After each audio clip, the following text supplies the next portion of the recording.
அனைவருக்கும் இனிய வணக்கம். அன்பின் ஆன்மீகத்திற்கு உங்களை அன்புடன் வரவேற்கிறோம். இன்றைய பதிவில் 2025ஆம் வருடம் பிப்ரவரி மாத திருவண்ணாமலை பௌர்ணமி கிரிவலம் குறித்த தகவலை நம்ம தொடர்ந்து பார்க்கலாம். பௌர்ணமி கிரிவலம் செல்வது மிகவும் சிறப்புன்னு சொல்லப்பட்டிருக்கு. குறிப்பா பௌர்ணமி தினங்கள்ல பௌர்ணமி என்று இரவு நிலவு வெளிச்சம் நமது உடலுக்கு படும்படி கிரிவலம் செல்வது நமது உடல் ஆரோக்கியத்திற்கும் மன ஆரோக்கியத்திற்கும் நல்லது அப்படின்னு பெரியவங்க சொல்லியிருக்காங்க.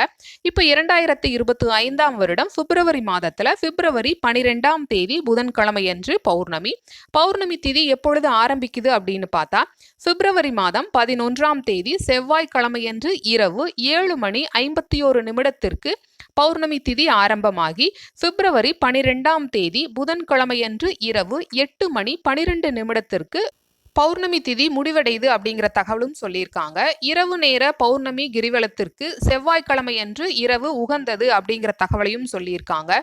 2 பஞ்சாங்கங்கள் இருக்கிறதுனால பௌர்ணமி திதி நேரத்துல சிறிதளவு வேறுபாடு மட்டுமே இருக்கும்னு சொல்லியிருக்காங்க. இந்த பதிவு உங்களுக்கு பயனுள்ளதா இருக்கும். ஞாபகமா அன்பின் ஆன்மீகத்திற்கு லைக் பண்ணி சப்ஸ்கிரைப் பண்ணுங்க. நன்றி, வணக்கம்.